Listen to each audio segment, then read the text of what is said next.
Witness the glory, the chaos, the rise and fall of Europe.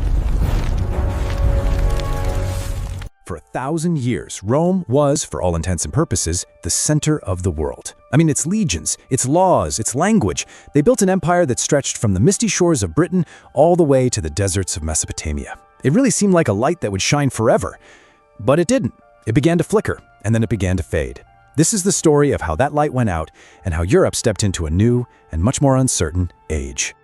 You know, when the Visigoths actually broke through the walls of Rome in 410, the shockwave was felt across the known world.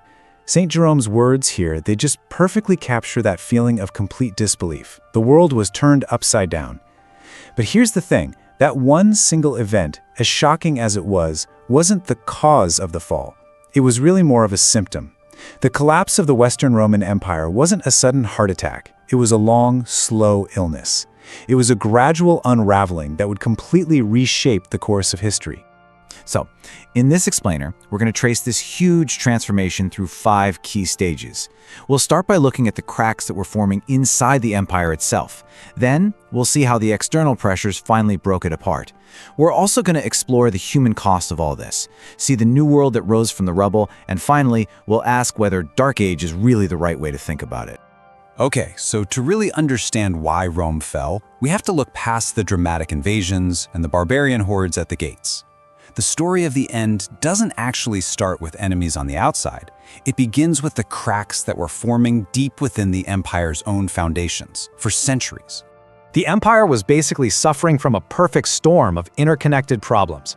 You had ambitious generals who were constantly dragging the state into brutal civil wars, which led to this chronic political instability. Now, to pay for their armies, emperors started to, cheat. They debased the currency, mixing cheap metals in with the silver coins. This meant money was worth less and less, which caused runaway inflation that just wrecked the economy. And all of this was happening in an empire that had just gotten too big to manage. Its supply lines and its government were stretched to the breaking point. And if that wasn't enough, devastating plagues kept sweeping through, killing huge numbers of people and shrinking the tax base they needed to hold the whole thing together. And if you want one number to illustrate the sheer chaos, this is it. 26. In a single 50-year period, there were at least 26 barracks emperors. These were guys proclaimed emperor by their own troops, only to be murdered, usually by the very soldiers who put them in power. I mean, can you imagine trying to run an empire when the leader's job has an average life expectancy of less than 2 years?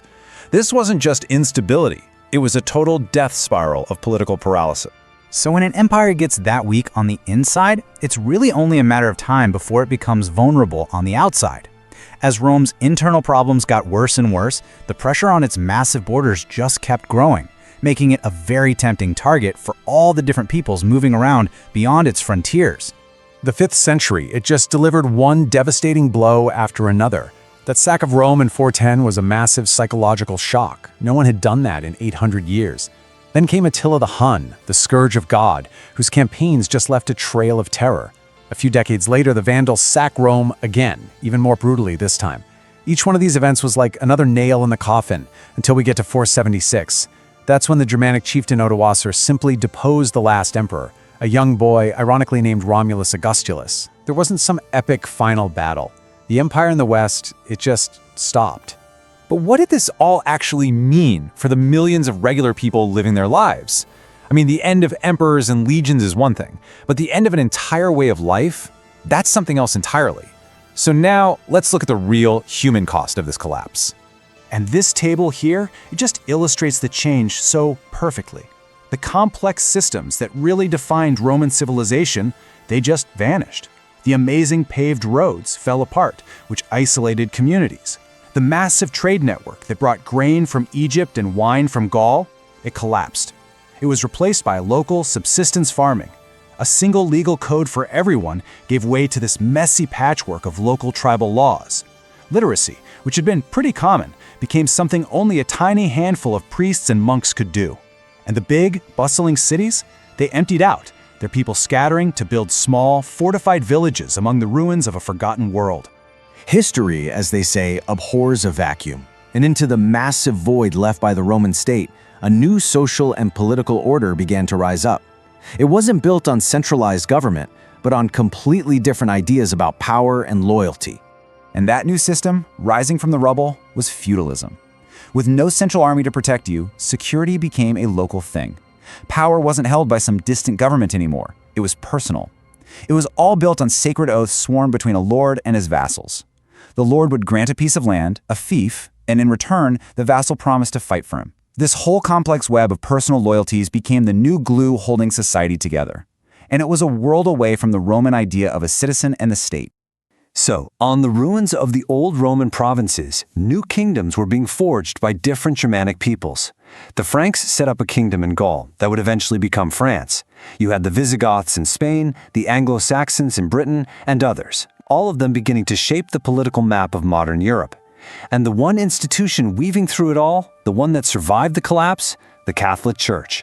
It didn't preserve Roman legions, but it held on to Roman language and administration, and it became the main unifying spiritual power across the continent. Now, this whole period of collapse and fragmentation often gets this very dramatic label, the Dark Ages. But is that name really accurate? Was it just an age of ignorance and decline, or was there something else going on under the surface? Because while it's true that a lot was lost, an incredible amount of knowledge and technology just disappeared, it wasn't a complete blackout. In isolated monasteries all over Europe, monks were painstakingly copying and preserving the great books of the ancient world, everything from the Bible to the works of Virgil and Aristotle. And out of this mashup of Roman populations with Germanic, Celtic, and Slavic cultures, new languages, new laws, and new identities, the very building blocks of medieval and modern Europe were starting to be born. So we're left with this fundamental question. The fall of Rome was, without a doubt, a catastrophe for the people who lived through it. It was an age of incredible loss. But when we look back, was it just an end? An age of darkness? Or was it also a beginning? The violent, chaotic, and painful birth of the world that would one day become our own? The answer, just like history itself, is never quite that simple.